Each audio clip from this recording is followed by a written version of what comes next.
berisi latar belakang masalah, rumusan masalah, tujuan penelitian, dan manfaat penelitian.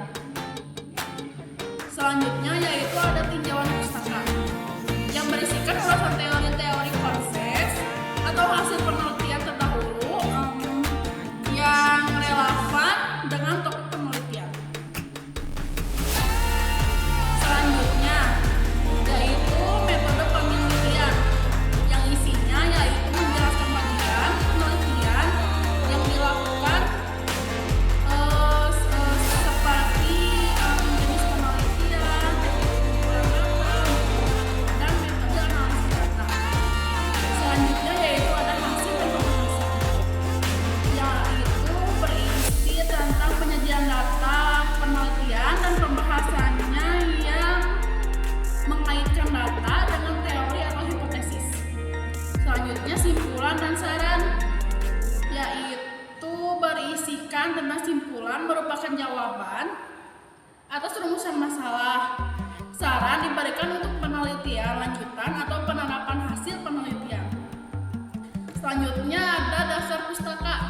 Daftar pustaka yang berisikan tentang semua sumber referensi yang digunakan atau ditulis sesuai aturan penulisan daftar pustaka.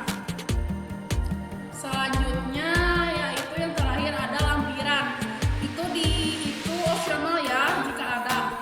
Nah, dalam lampiran ini berisikan data tambahan seperti tabel, kuesioner, gambar, grafik yang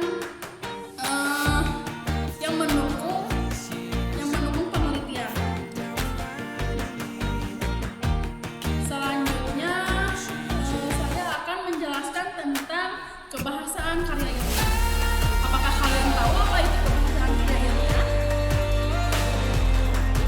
Ya, kebahasaan karya ilmiah merujuk pada penggunaan bahasa yang sesuai dengan kaidah dan norma ilmiah. Dalam bahasa, karya ilmiah harus sistematis, jelas, objektif, dan logis. Karya ilmiah menggunakan bahasa yang formal, tidak emosional, dan tidak ambigu agar pesan yang disampaikan bisa dipahami dengan tepat oleh pembaca. Selanjutnya yaitu ciri-ciri kebahasaan karya ilmiah. Yang pertama yaitu ada formal dan objektif yang berisikan tentang menghindari penggunaan bahasa yang subjektif atau terlalu pribadi. Yang kedua ada logis dan sistematis.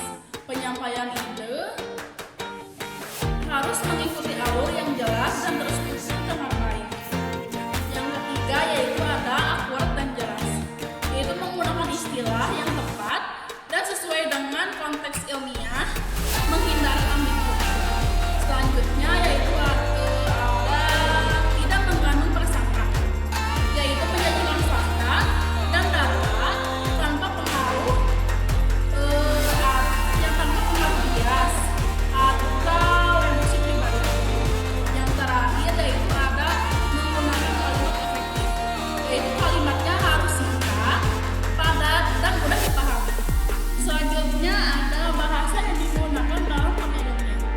Apakah kalian tahu ada bahasa apa saja yang digunakan dalam karya ilmiah?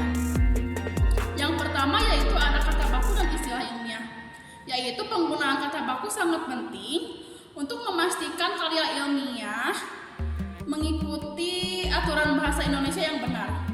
Selain itu, penggunaan istilah ilmiah harus sesuai dengan bidang yang dibahas.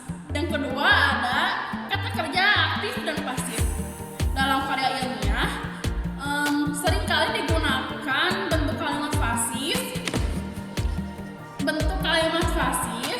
untuk menekankan objek atau hasil, bukan pelaku. Misalnya data analisis menggunakan metode statistik atau pasif.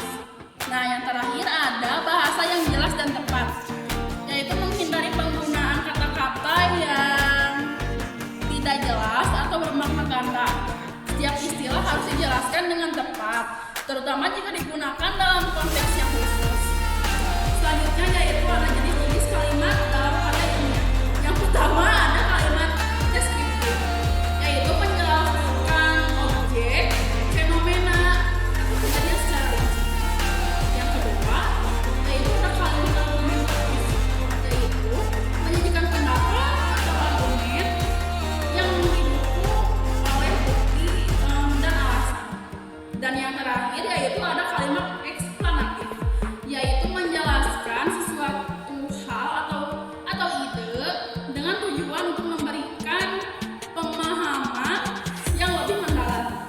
Baik, selanjutnya yang terakhir yaitu kesimpulan dari materi yang telah saya jelaskan, yaitu karya ilmiah adalah tulisan sistematis yang disusun berdasarkan penelitian atau kajian mendalam menggunakan metode ilmiah dan disampaikan dengan bahasa yang logis dan objektif. Tujuan utama karya ilmiah adalah menyampaikan informasi atau hasil riset kepada masyarakat secara ilmiah dan dapat dipertanggungjawabkan. Penyusunan karya ilmiah mengikuti sistema kata tentu, mulai dari judul hingga lampiran, untuk memastikan alur pemikiran yang jelas dan mudah dipahami. Lalu kebahasaan dalam karya ilmiah itu memiliki ciri khas, yaitu formal, objektif, logis, jelas, dan bebas dari prasangka. Bahasa yang digunakan mencakup kata baku, istilah ilmiah, kalimat efektif, dan struktur kalimat yang tepat, seperti deskriptif, argumentatif, dan eksplanatif. Semua unsur ini bertujuan untuk menjaga kredibilitas karya ilmiah